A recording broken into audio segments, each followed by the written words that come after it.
Hello प्यारे दोस्तों, स्वागत है आपका इंटरव्यू क्लासेस में। बात करेंगे अपने हाफ ईयरली एग्जामिनेशन 2024-25 जो अपने अर्धवार्षिक परीक्षाएं होने वाली, उसमें क्लास 10th के लिए इंग्लिश का जो पेपर आएगा उसका कंप्लीट सोल्यूशन देख रहे हैं। बिल्कुल इसी टाइप का आपके एग्ज़ाम में पेपर आने वाला है। 70 मार्क्स का होगा। आपको 3.25 घंटे टाइम मिलेगा। आपको बाकी सारे सब्जेक्ट आपके, चाहे आपके संस्कृत हो, हिंदी हो, इंग्लिश हो, गणित हो, विज्ञान हो, सामाजिक हो, सभी के पेपर कंप्लीट सॉल्यूशन के साथ आपको यहाँ वीडियो के डिस्क्रिप्शन में मिल जाएंगे। तो चैनल को सब्सक्राइब ज़रूर कर लीजिएगा। दोस्तों के साथ वीडियो को शेयर करना बिल्कुल नहीं भूलें। आपको सॉल्यूशन के साथ यहाँ सारे पेपर्स मिलेंगे।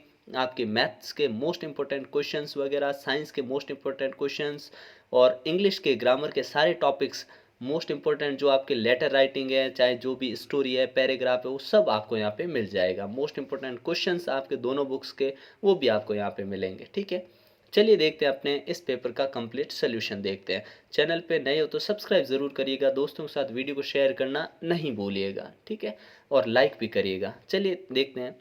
सबसे पहले आपको एक दो अनसीन पैसेज मिलेंगे। ठीक है, पहले क्वेश्चन में आपको क्या होंगे, दोनों अनसीन पैसेज होंगे जो आपके बुक में से नहीं होंगे।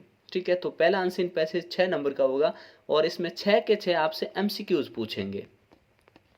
एमसीक्यूज क्वेश्चन पूछे जाएंगे। कहने का मतलब 6 के 6 ऑप्शन बेस्ड क्वेश्चन होंगे और आपको आंसर देना है।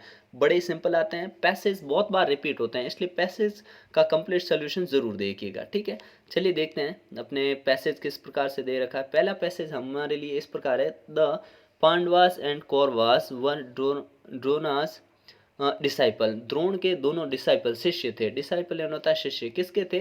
कौन थे? कौरव और पांडव। ठीक है, दे वर वंस समन्ड। समन्ड का मतलब होता है बुलाना। ठीक है, द प्रिसेप्टर द्रोणा। प्रिसेप्टर का मतलब होता है गुरु। ठीक है ना, गुरु को प्रिसेप्टर बोला जाता है।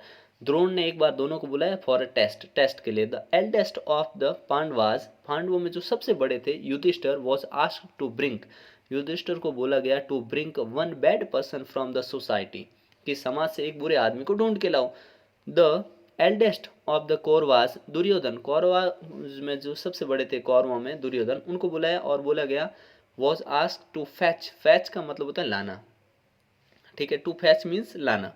One good person from the same society in Hastinapur. Hastinapur की उसी सोसाइटी में से एक आपको अच्छा आदमी ढूंढ के लाना है। और युधिष्ठिर को बोला कि एक बुरा आदमी ढूंढ के लाना है। ठीक है, after a search, through search both the cousin, यहाँ पे कजन होना चाहिए था। ठीक है, कजन रिटर्न एम्प्टी हैंडेड, दोनों खाली हाथ लौटे ढूंढने के बाद। The pure minded Yudhishthira found everyone to be pious and pure. Yudhishthira जो खुद प्योर माइंड के थे, एकदम शुद्ध मन और अंतःकरण के थे, उन्हें सभी लोग एकदम पवित्र और शुद्ध मिले, यानी सही मिले। The impure mind of Duryodhana found everyone to be evil and impure. लेकिन दुर्योधन, जिसके दिमाग में हमेशा इम्प्योर चीज़ें, गंदगी रहती थी, बुरे विचार ही रहते थे, उसको सभी लोग बुरे और दैत्य प्रवृत्ति के मिले। As the mind so is the vision, जैसा अपना दिमाग होता है वैसा ही अपना विजन बन जाता है, दृष्टिकोण बन जाता है। ठीक है, purity of mind makes our vision words and deeds pure. It has also the power to purify people. अपने विजन और अपने वर्ड्स होते हैं, ये क्या प्योरीफाई कर सकते हैं लोगों को। इविल हैज़ नो प्लेस, बुराई की कोई जगह नहीं होती इन प्रेजेंस ऑफ प्योरिटी। जहाँ शुद्धता होती है, जहाँ विचारों की पवित्रता होती है, वहाँ बुराई नहीं होती है। Nor can it face purity, और न ही ये प्योरिटी का सामना कर सकती। As darkness can not face the sun, जिस प्रकार सूर्य के सामने अंधेरा नहीं टिकता, अंधेरा गायब हो जाता, उसी प्रकार प्योरिटी के सामने इविल या बुरे विचार नहीं टिकते हैं। It only gets changed into purity, ये प्योरिटी में बदल जाते हैं। अब देखिए, इसके लिए पहला क्वेश्चन हमसे क्या पूछा है, why are we fond of purity. हम फॉन्ड ऑफ एक फ्रेज है जिसका मतलब होता है अपने शौकीन होना। तो हम प्योरिटी को क्यों मानते हैं, क्यों सब लोगों को अच्छी लगती है? बिकॉज इट प्रमोट्स हेल्थ, क्योंकि इससे हेल्थ अच्छी बनती है। बिकॉज इट वीकन्स हेल्थ, इससे हेल्थ कमज़ोर होती है। बिकॉज इट स्ट्रेंथन्स वीकनेस, क्योंकि ये कमज़ोरी को मजबूत बनाती है, कमज़ोरी को भगा देती है। तो ये ऑप्शन अपना सी करेक्ट हो जाएगा। ठीक है, अगला है what provides peace of mind. Peace of mind, मन की शांति कब होती है? प्योरिटी से। ठीक है ना, प्योरिटी, बी ऑप्शन हो जाएगा। हु वॉज द्रोणा, द्रोणा कौन थे? तो गुरु of Pandavas, Guru of Kauravas, या गुरु दोनों के थे वो, तो गुरु of the Pandavas and Kauravas, ठीक है। कौरव और पांडवा दोनों के गुरु कौन थे? द्रोणा, ठीक है। अगला है who was the eldest of the Pandavas, पांडवों में एल्डेस्ट सबसे बड़े युधिष्ठिर थे, ठीक है ना। और कौरवों में थे Duryodhan. Find the word from the passage which means guru, guru का मीनिंग वाला वर्ड कौन सा है? तो डिसाइपल तो शिष्य होता है, पायस पवित्र होता है, इविलियन बुरा ही होता है, तो ऑप्शन ए करेक्ट हो जाएगा। प्रीसेप्टर, प्रीसेप्टर यानी गुरु, ठीक है। Find from the passage opposite of irreligious, अधार्मिक मतलब जिसमें धर्म की कोई बात नहीं हो, उसका अपोजिट ढूंढना है, उल्टा। तो उल्टा तो धार्मिक होगा, पवित्र होगा, अपने पायस होगा, ठीक है ना, पायस होगा, बी ऑप्शन करेक्ट हो जाएगा अपने, ठीक है। अगला अपने को पैसेज और दे रखा है, ठीक है। पैसेज पढ़ते हैं पहले, फिर इसके क्वेश्चन आंसर देखते हैं, फिर ग्रामर के देखेंगे, ठीक है। Letter, application, email, question answer किस टाइप से सारे देखेंगे, ठीक है। देखिए क्या है, Rajasthan is India's largest state located on its north western border with Pakistan, सबसे बड़ा स्टेट है इंडिया का कौन? राजस्थान, और नॉर्थ वेस्ट में, वेस्टर्न में है, पाकिस्तान के बॉर्डर से लगता हुआ। It is surrounded by the state of, ये गुजरात, उत्तर प्रदेश, मध्य प्रदेश, हरियाणा, पंजाब, इन राज्यों से ये घिरा हुआ है। किससे? एक तो पाकिस्तान है किनारे पे, और दूसरा गुजरात, उत्तर प्रदेश है, मध्य प्रदेश है, हरियाणा और पंजाब है, ठीक है। ये इसके चारों ओर अपने राज्य आते हैं, ठीक है। फिर है Rajasthan is bisected by the Aravalli hills, और राजस्थान क्या है? बाइसेक्ट, इन दो भागों में बढ़ चुका है, कहाँ से? अरावली हिल के कारण। Dividing it into two distinct landscape, इससे अलग अलग बन जाते हैं, जहाँ एक तरफ खूब बारिश होती है और एक तरफ बारिश नहीं होती है। On the west in Rajasthan unique feature the Thar desert of an area of sand, जहाँ पे राजस्थान के वेस्ट में तो इस अरावली के कारण एक थार डेजर्ट है, जहाँ पे रेत, स्क्रब एंड थ्रोन मतलब कंटीले झाड़ियाँ वगैरह है, मिट्टी मिट्टी नज़र आती है। The other is the region to the east of the Aravallis, Aravalli के ईस्ट में जहाँ है, which is more rain fed and hospitable, कहने का मतलब यहाँ पे खूब सारी बारिश होती है और बड़े सुहावना मौसम है, और एक तरफ क्या है, सूखा ज़्यादा रहता है और गर्मी ज़्यादा होती है, ठीक है। The culture of Rajasthan is defined by the Rajputana kingdoms that, और इनका यहाँ का जो कल्चर है वो राजपूताना से डिफाइंड किया जाता है। एट रूल्ड इट, एक second, ruled it for centuries, यहाँ पे राज रहा है। The word Rajput meaning sons of loyalty, ठीक है, royalty, royalty, sons of royalty मतलब राजपूत मीन्स राजा का पूत, ठीक है ना, तो सन्स ऑफ रॉयल्टी, ठीक है। The Thar desert region saw the desert kingdoms of Mewar, modern Jodhpur, Jaisalmer, Bikaner. The east saw the kingdoms of Mewar, modern Chittorgarh, Udaipur, Amber, modern Amber, Jaipur and Hadoti, modern Bundi, Kota, Jhalawar, यहाँ लिखा Kota, Jhalawar among many others. यहाँ पे जो अपने थार का रीजन है वहाँ पे आपको बहुत सारे किंगडम मिल जाएंगे, जहाँ पे मारवाड़, जोधपुर है, जैसलमेर है, बीकानेर, ये इधर मिल जाएंगे। दूसरी साइड अपने को चित्तौड़गढ़, उदयपुर, इन राजाओं का शासन रहा है, ठीक है। एक तरफ कोटा, बूंदी, झालावाड़, इन यहाँ पे अलग राजा हुआ करते थे। एज ए रिजल्ट, और इस प्रकार Rajasthan has larger concentration of forts, यहाँ पे बहुत सारे फोर्ट्स का कॉन्सेंट्रेशन है, यानी बहुत सारे किले हैं, पैलेसेस, महल हैं, royal riches than any other place in India, जितने कि इंडिया के किसी और हिस्से में नहीं है, वहाँ पे इतने यहाँ पे महल है, किले हैं और शाही जगह बनी हुई है। This is the reason why the tourist is primary pillar of the economy. Apart from agriculture and cattle rearing, several places or abandoned fortresses have been converted to heritage hotels to attract visitors and provide an income for the erstwhile princess. और इसी के कारण यहाँ पे एक तो tourism primary रहता है, पिलर है यहाँ पे राजस्थान की इकोनॉमी में। टूरिस्ट यहाँ पे खूब सारे आते हैं। यहाँ पे जो कैटल रियरिंग, जानवरों को पालना हो गया, खेती हो गया, ये इसके कारण भी है। और यहाँ पे बहुत सारे ऐसे किले हैं जिनको कि बाद में हेरिटेज बना दिया गया और होटल में कन्वर्ट कर दिया गया ताकि टूरिज्म यहाँ बढ़ जाए, ठीक है। The capital Jaipur with its many imposing building made of rosy sandstone. Rosy sandstone के कारण यहाँ की बिल्डिंग होने का कारण इसे इज कॉल्ड पिंक सिटी, इसको पिंक सिटी कहते हैं। The city palace complex and the Hawa Mahal are example of Rajasthan Mughal architecture. Rajasthan और यहाँ पे मुगल है, ठीक है ना, मुगल आर्किटेक्चर का उदाहरण यहाँ पे देखने को मिल जाएगा किसमें, द सिटी पैलेस कॉम्प्लेक्स और हवा महल में। यहाँ पे दोनों राजस्थानी और मुगल आर्किटेक्चर दोनों मिक्स में हैं। Udaipur has many lakes palaces and the largest palaces complex city in Rajasthan. Jaisalmer fort is made of yellow sandstone such that it is called the golden fort. और गोल्डन फोर्ट क्यों कहते हैं जैसलमेर के किले को, क्योंकि येलो सैंडस्टोन से बना है, पीले पत्थर से बना है, इसके कारण इसको गोल्डन फोर्ट भी कहते हैं। अब इसके क्वेश्चन आंसर देखते हैं।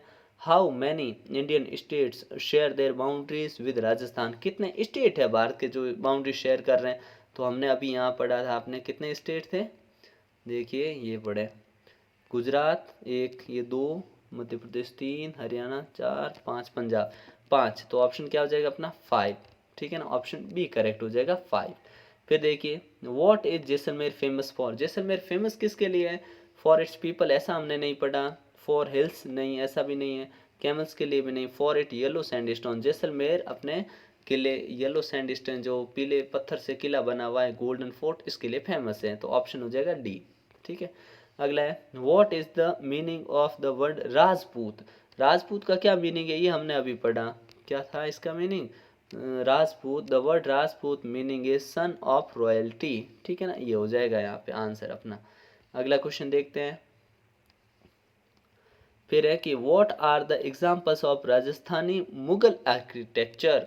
तो मुगल और राजस्थानी हस्तकला के कौन से उदाहरण हैं, तो ये उदाहरण हमने पढ़े, the city palace complex and the Hawa Mahal are example of, ये वाला, ठीक है ना, यहाँ से आप इसके आंसर को लिख देंगे। अगला क्वेश्चन देखते हैं, what is the importance of Aravalli hills in Rajasthan. Aravalli hills का राजस्थान में क्या इंपॉर्टेंस है, तो ये काफ़ी बड़ा आंसर है जो आपको यहाँ लिखना पड़ेगा, ये यहाँ से यहाँ तक, क्योंकि राजस्थान को 2 हिस्सों में डिवाइड कर देती है, ठीक है ना, ये हमने अभी पढ़ा, ये हो जाएगा। अगला देखते हैं अपने क्वेश्चन, नेक्स्ट है find the word from the passage which means cause. Cause यानी कारण, तो कारण के लिए तो एक रीज़न होता है, क्या रीज़न इसमें आया, तो हम इसमें रीज़न लिख देंगे, ठीक है ना, तो रीज़न आया तो था ना, मिल गया, ये रहा, दिस इज़ द रीज़न, यही कारण है कि वाई द टूरिज्म इज, ठीक है ना, तो ये रीज़न RES ऑन रीज़न यानी कारण, कॉज यानी कारण, दोनों का मीनिंग सेम है, इन्होंने कौन सा सेम मीनिंग वाला ही पूछा था। फिर एग्जाम्पल ऑफ सिंपल, सॉरी क्या ऑपोजिट ऑफ सिंपल, सिंपल का ऑपोजिट चाहिए विलोम शब्द, ठीक है ना, तो सिंपल का विलोम शब्द क्या हो जाएगा अपने, कॉम्प्लेक्स हो जाएगा, हमने इसमें पढ़ा है कॉम्प्लेक्स, ठीक है ना, बिल्डिंग कॉम्प्लेक्स, पैलेस कॉम्प्लेक्स, ये रहा, ठीक है ना, कॉम्प्लेक्स हो जाएगा, ठीक है।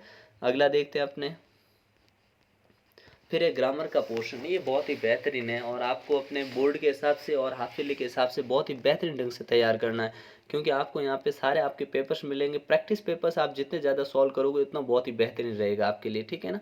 तो देखते हैं अपने जो है पहला, जिसमें आपको करेक्ट वर्ब भरनी है, ठीक है ना, वर्ब भरनी मतलब टेंस भरना है। तो यहाँ देखिए Pooja dash the novel since morning, यहाँ पे सिंस आया उसके बाद में टाइम आ गया है, तो ये हो गया अपना present perfect, present continuous tense. अगर प्रेजेंट कंटिन्यूस सिंस फॉर के बाद क्या भरेंगे हम, प्रेजेंट परफेक्ट कंटिन्यूस टेंस, ठीक है ना। तो पूजा अपना सिंगुलर है, तो पूजा के साथ आएगा हैज़, फिर लिख देंगे बीन, हैज़ बीन, और इसमें ING लगा दें, रीडिंग, RADING, ठीक है ना, प्रेजेंट परफेक्ट कंटिन्यूस टेंस भर देंगे, ठीक है ना। इस प्रकार से पहले का आंसर हो गया, Pooja has been reading the novel since morning, since और फॉर के बाद टाइम आ जाए तो हमेशा आपको यही टेंस भरना है। फिर देखिए the earth dash round the sun revolve यानी घूमना, आपने कहा ये तो यूनिवर्सल फैक्ट है, सार्वभौमिक सत्य है, जहाँ पे यूनिवर्सल फैक्ट आता है वहाँ वर्ब की फर्स्ट फॉर्म आती है, आप जानते हैं, ठीक है। तो वर्ब की फर्स्ट फॉर्म यानी रिवॉल्व की फर्स्ट फॉर्म, पहले देखिए सब्जेक्ट द अर्थ अपना सिंगुलर है, एक वचन है, ठीक है ना, तो वर्ब भी सिंगुलर बनानी पड़ेगी, तो यहाँ पे इस वर्ब में हम S लगा देंगे, ठीक है ना, रिवॉल्व्स, ठीक है ना, तो यहाँ लिखेंगे रिवॉल्व्स, ठीक है, REVOLVES, रिवॉल्व्स, ये अपना आंसर हो जाएगा। नेक्स्ट क्वेश्चन अपना, Sunil dash a song now. जो ये नाउ है, नाउ यानी अब, ये प्रेजेंट कंटिन्यू टेंस को दिखाता है। तो सुनील सिंगुलर है तो इज, और सिंग किस आईएनजी वाली फॉर्म सिंगिंग, ठीक है ना, ये इस प्रकार से हम लिख देंगे, ठीक है। Is singing, Sunil is singing a song now, ठीक है। अगला देखिए, when I entered the room, जब मैं रूम में आया, dash he he dash a mango eat इन खाना। अब देखिए दो काम हो रहे हैं, व्हेन और वाइल का कॉन्सेप्ट है, बहुत ही बेहतरीन ढंग से आपको टेंसेस में मिल जाएगा, ठीक है। सारे ग्रामर के वीडियोस आपको यहाँ पे मिल जाएंगे। तो चैनल पे नए हो तो सब्सक्राइब करना बिल्कुल मत भूलिएगा, ठीक है। तो व्हेन और वाइल के कॉन्सेप्ट में क्या होता है, दो काम होते हैं, दोनों में से एक छोटा होता है, एक लंबा काम होता है। तो आपने कहा एंटर करना, कहीं भी एंटर करना होता है ना, बहुत ही शॉर्ट एक्शन होता है, लेकिन अगर मैंगो खाने का काम है तो एंटर करने के मुकाबले तो लंबा ही होगा, ठीक है। तो यहाँ पे हम कर देंगे he was eating, he was eating, ठीक है ना। अगला क्वेश्चन देखते हैं। अब आपको चेंज करना है इनडायरेक्ट स्पीच में, ये भी बहुत ही बेहतरीन ढंग से, अगर आप वीडियो देख लेते हैं तो आपको कोई दिक्कत आने का चांस ही नहीं है, ठीक है ना। क्या लिखा है, राम सेड टू श्याम, राम ने श्याम से कहा। यहाँ वॉट, जब भी क्वेश्चन दिख जाए पीछे तो सेड टू की जगह हम कर देंगे आस्क्ड, ठीक है। आप अभी साथ में लिख सकते हैं, कोई दिक्कत नहीं है। तो यहाँ पे आपने कर दिया है आस्क्ड, ठीक है ना, ASKED आस्क्ड, ठीक है। अच्छा, फिर WH वर्ड से जो सेंटेंस शुरू हुआ है उसको WH वर्ड से ही स्टार्ट करेंगे, इस W को छोटा कर देंगे। तो Ram asked Shyam what, WHAT, what का वॉट रखिए। अब आप जानते हैं अगर वापस वॉट के बाद में मैं हेल्पिंग वर्ब भी यहाँ लिख दूँ तो क्वेश्चन बन जाएगा, मुझे यहाँ सब्जेक्ट को लाना पड़ेगा। तो देखिए यू है सेकंड पर्सन, जो आता है ऑब्जेक्ट के अकॉर्डिंग, तो यहाँ पे यू श्याम के अकॉर्डिंग आएगा, और क्या बन जाएगा, ही बन जाएगा। क्या बन जाएगा, ही। तो he, Ram asked Shyam what he. अब देखिए, और टेंस के अकॉर्डिंग अगर आप चेंज कर रहे हो यहाँ पे तो इस आ रहा होता है वॉज में, ठीक है। तो वॉज, ही वॉज डूइंग, और नाउ को चेंज कर देंगे देन में, ठीक है ना, THEN देन, ठीक है। नाउ का क्या कर दिया हमने, देन, ठीक है। तो क्वेश्चन वापस आंसर क्या बनेगा, Ram asked Shyam what he was doing then, ठीक है। इस प्रकार से आपको चेंज करना, पीछे फुल स्टॉप लगाना, क्वेश्चन मार्क हट जाएगा। अगला देखते हैं अपने, सीता सेड टू गीता, सीता ने गीता से कहा please sing a song for me, मेरे लिए गाना गाओ। तो देखिए प्लीज यहाँ से इम्पेरेटिव सेंटेंस है, कहने का मतलब इसको वर्ब की फर्स्ट फॉर्म से शुरू हुआ ऐसा आप मान सकते हैं। तो कैसे करेंगे, तो देखिए यहाँ पे सेड टू की जगह हम क्या कर देंगे, टोल्ड कर देंगे, TOLD, टोल्ड, ठीक है। टोल्ड आस्क्ड भी हो सकता है, नहीं तो टोल्ड बेटर है, टोल्ड लिख दीजिए, सीता टोल्ड गीता। और जब भी प्लीज काइंडली बातें होते हैं यहाँ पे टू आएगा, क्या यहाँ पे हट जाएगा, टू आएगा, टू। और टू के बाद वर्ब की हमेशा फर्स्ट फॉर्म आती है, तो सिंग का सिंग लिख दो, ठीक है।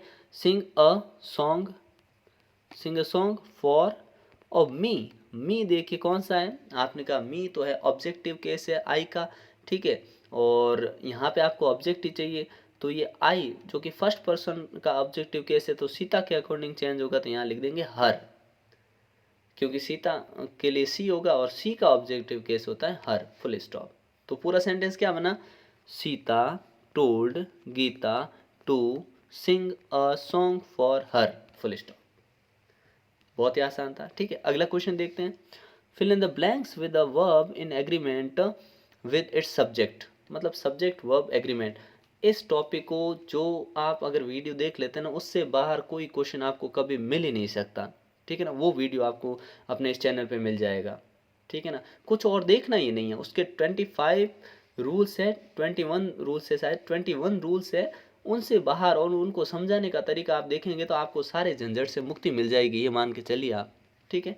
देखिए ही एज वेल एज आई, तो यहाँ पे इस आई की बात ही नहीं हो रही है, एज वेल एज आई आया, तो ध्यान रखिएगा जब भी एज वेल एज आ जाए, ठीक है, तो उसके बाद वाले सब्जेक्ट को आपको नहीं देखना, आपको उससे शुरुआत वाले सब्जेक्ट को देखना ही। तो इस ही के अकॉर्डिंग यहाँ हम भर देंगे, ठीक है। तो ई के साथ एम नहीं आता है, आर नहीं आता, इज आ जाएगा, खत्म बात, ठीक है ना।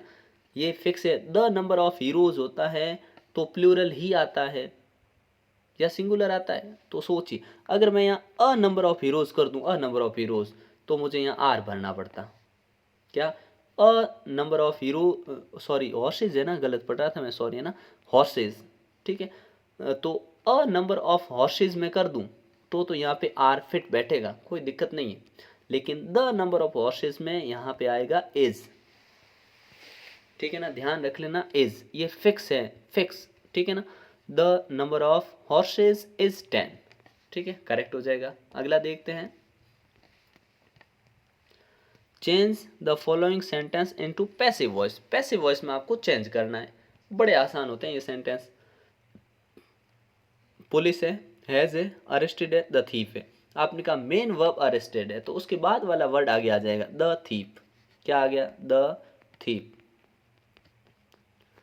आगे आ गया। फिर क्या करें? द थीप आगे आ गया, उसके बाद में क्योंकि यहाँ पे हैज़ आया हुआ है तो हम जानते हैं हैज़ हैव को चेंज करते हैं। जब भी हैज़ हैव आ जाए तो हैड बीन लिखना है आपको। क्या लिखना है? Had been. और इसके बाद में पैसिव में हमेशा थर्ड फॉर्म आती है तो अरेस्टेड,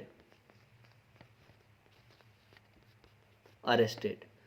और यहाँ पे बाय पुलिस ये लिखने की ज़रूरत नहीं है, ठीक है ना। क्या? बाय पुलिस लिखने की ज़रूरत नहीं है। क्यों नहीं? यहाँ पे फुल स्टॉप लगा के सेंटेंस को ख़त्म कर देना है। The thief had been arrested, क्योंकि ये अनइम्पॉर्टेंट सब्जेक्ट है पुलिस, क्योंकि चोर को पकड़ने का काम पुलिस का ही है, ठीक है। किसी, आप बोलोगे किसी आदमी ने पकड़ लिया तो आदमी पकड़ सकता है, कोई दिक्कत नहीं, लेकिन अरेस्ट करने का काम किसका है? सिर्फ पुलिस का है, ठीक है ना।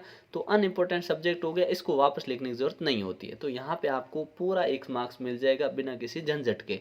अगला देखो, Ram is plucking the flowers in the garden. Ram garden में फूल तोड़ रहे, ठीक है। आपने कहा ये मेन वर्ब है तो इसके बाद वाला द फ्लावर्स है ये आगे आएगा, ठीक है ना। तो आपने शुरू कर दिया सेंटेंस किससे? द फ्लावर्स से।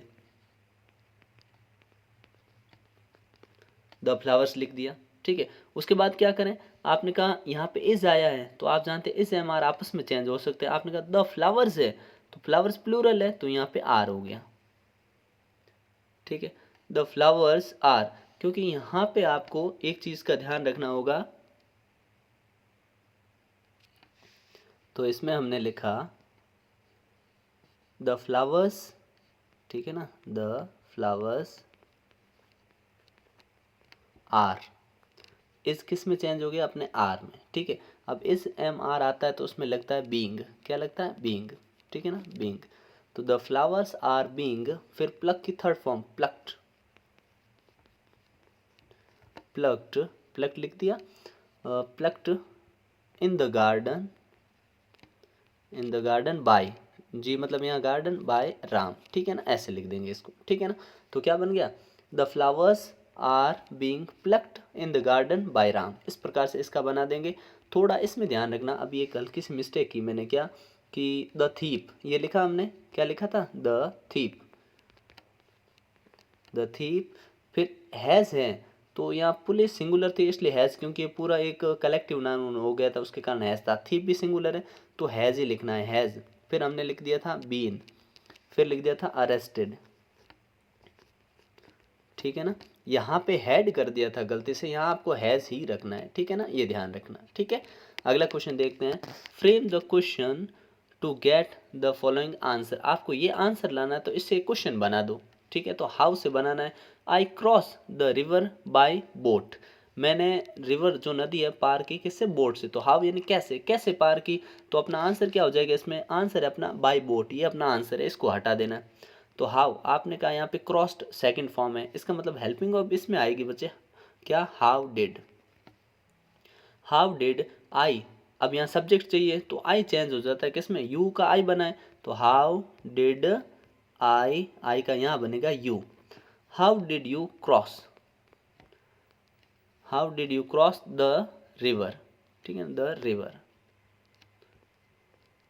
ठीक है। इस प्रकार से ये क्वेश्चन बन जाएगा। How did you cross the river, तो आंसर आएगा आई crossed the river by boat, ठीक है ना। इस प्रकार से आपको ये क्वेश्चन बनाना है। और नेक्स्ट वाला अपना है क्वेश्चन टैग, ठीक है। क्या लिखा है कि I never tell a lie. I never tell a lie मतलब मैं कभी झूठ नहीं बोलता।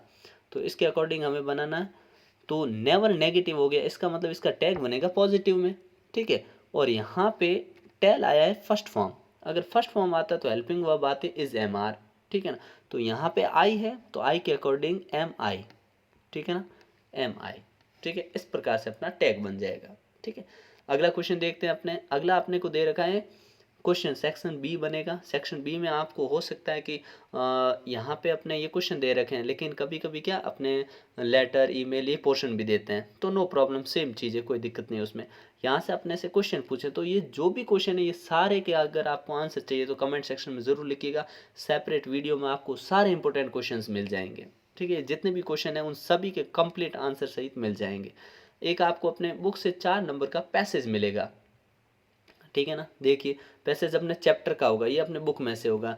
There was a girl named Willy Amai who was called Willy for short, short में उसको वली बोल दिया जाता था। ठीक है, she was 8 years old and very curious about things, वो बहुत ही 8 साल की थी लेकिन क्यूरियस थी हर चीज़ को जानने के लिए। ठीक है ना, और ये थोड़ा मिसप्रिंट है। ठीक है ना, हर favourite pass time was standing in front of doorway of her house and watching what was happening outside in the street outside, गली में क्या हो रहा है उसको देखना बड़ा पसंद था। there was no playmates of her own age, उसकी एज का कोई प्लेमेट साथ में खेलने वाला नहीं था on her street, उसकी गली में, and this was about all she had to do। ठीक है, इसका यही काम रहता था सारे दिन ही देखना। पहला क्वेश्चन क्या पूछा, what was the short name for Willy Amai, तो शॉर्ट नाम क्या था, तो विल्ली, वली। ठीक है ना, वली हो जाएगा। अगला पूछा है what did Wali watch standing in the front doorway of her house, क्या देखती रहती थी, तो watching what was happening in the street outside, ये देखती रहती थी। Give the opposite of short, ये डबल मिसप्रिंट हो चुका है ना, मिसप्रिंट है कि शॉर्ट का मतलब अपोजिट क्या होगा, तो शॉर्ट का अपोजिट हो जाएगा अपने लॉन्ग। ठीक है ना, LONG, लॉन्ग। इसमें आपको लॉन्ग मिले तो लॉन्ग, नहीं तो लॉन्ग का शॉर्ट का टॉल भी होता है। ठीक है ना, अगला देखिए नेक्स्ट दे रखा है कि find from the passage the word which wanting to know, कोई चीज़ जानना, और लर्न समथिंग, कुछ चीज़ सीखना, तो उसके लिए कौन सा वर्ड आएगा, तो इसमें एक वर्ड आया अपने जो आया है क्यूरियस। ठीक है ना, क्यूरियस यानी कोई चीज़ को जानना और उत्सुक होना, बहुत ही ज़्यादा उत्सुक होना, उसको हम बोल देंगे क्यूरियस। ठीक है ना, अगला देखते हैं अपने नेक्स्ट। स्टेंजा मिलेगा, उनमें से आपको शॉर्ट में 2 क्वेश्चन मिलेंगे। ठीक है ना, जैसे what fail over the poet, poet के ऊपर क्या गिरा था, तो डस्ट ऑफ स्नो बोल देंगे। ठीक है, और what cause these snow particles to fall, इसके गिरने से क्या हुआ था, what cause these snow particles to fall, कवि का मूड चेंज हो गया था हेमलॉक ट्री से जब एक कौवे के अपने मोमेंट से गिरे थे तब। ठीक है ना, तो ये बड़े सिंपल सिंपल क्वेश्चन पूछे जाएंगे। पोइम्स का आपको अलग अलग से सेपरेट वीडियो मिल जाएगा। ठीक है, सेक्शन बी में आपको बड़े क्वेश्चन मिलेंगे। ठीक है ना, how did Mandela's hunger for freedom change his life. ठीक है ना, इस प्रकार का आपको बेहतरीन ढंग से क्वेश्चन है, उन सभी के आंसर आपको मिल जाएंगे। फिर आपको सेक्शन डी, ये सेक्शन बी भी हो सकता है आपके, नहीं तो डी भी होगा ही डी तो।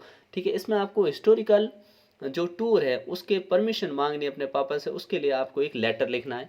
ठीक है, तो लेटर राइटिंग आपके आएगी, ईमेल राइटिंग आपके आने वाले हैं, ये दोनों और में आएंगे, ये भी है, और दोनों लेटर भी हो सकते हैं, दोनों ईमेल हो सकते हैं, ऐसी पॉसिबिलिटी भी है, लेकिन ज़्यादा चांसेस हैं कि एक लेटर मिलेगा एक ईमेल मिलेगा। तो जितने भी इंपॉर्टेंट लेटर और ईमेल हैं आपको यहाँ पे सारे मिल जाएंगे। ठीक है, और ईमेल किसके बारे में, यहाँ पे टाइम्स ऑफ इंडिया के एडिटर को लिखना है, किस पे, importance of games in students life, विद्यार्थी के जीवन में गेम का क्या इम्पोर्टेंस है वो बतानी है। ठीक है, फिर आपको स्टोरी दे दी, आउटलाइन दे दी, उसके अकॉर्डिंग स्टोरी आपको करनी है। 2 स्टोरी आएगी आपके ऑप्शन में, 2 स्टोरियाँ ही रहेगी और कोई झंझट नहीं इसमें तो। ठीक है ना, मतलब यहाँ पे एक वॉल्फ है जो बहुत हंग्री है, और वहाँ पे एक लैम है जो पानी पी रहा है, इस वाली ये कहानी है। ठीक है ना, एक अपने स्टैग जिसको अपने सींग जो होते हैं उसके हॉर्न्स होते हैं, उस पर बड़ा घमंड होता है कि बड़े अच्छे हैं। ठीक है ना, ये वाली है। ठीक है, नहीं तो आपको विजुअल ऐड मिलेगा इस प्रकार का, उसको देख के, जैसे ये विलेज लाइफ पे, तो इसके बारे में लिखना है, नहीं तो आप माई बेस्ट फ्रेंड, ये टॉपिक दे रखा है, इस पे लिखना होता है। तो कहने का मतलब इस प्रकार का आपके पेपर बनने वाला है हाफ ईयरली। ठीक है ना, आपको जितने भी क्वेश्चन बीच में छोड़े हुए हैं वो सारे इंपॉर्टेंट क्वेश्चन है, और वो सारे आपको इसके अलावा भी जो बेहतरीन क्वेश्चन है वो सारे मिलेंगे। तो चैनल पे नए हो तो आप सब्सक्राइब जरूर कर लीजिएगा, दोस्तों के साथ वीडियो को शेयर करना बिल्कुल नहीं भूलें, और इन क्वेश्चंस की प्रैक्टिस करिए। और आपको और क्वेश्चन चाहिए, ग्रामर में हो चाहे किसी भी टॉपिक पे हो, तो आप कमेंट सेक्शन में लिख सकते हैं, वहाँ पे आपको मिलेंगे। बाकी सारे पेपर्स के सोल्यूशन भी आपको इस यूट्यूब चैनल पे मिल जाएंगे। ठीक है ना, तो चैनल को सब्सक्राइब कर लीजिएगा, वीडियो को दोस्तों के साथ शेयर जरूर करिएगा। मिलते हैं नेक्स्ट पार्ट में, तब तक के लिए जय हिंद जय भारत।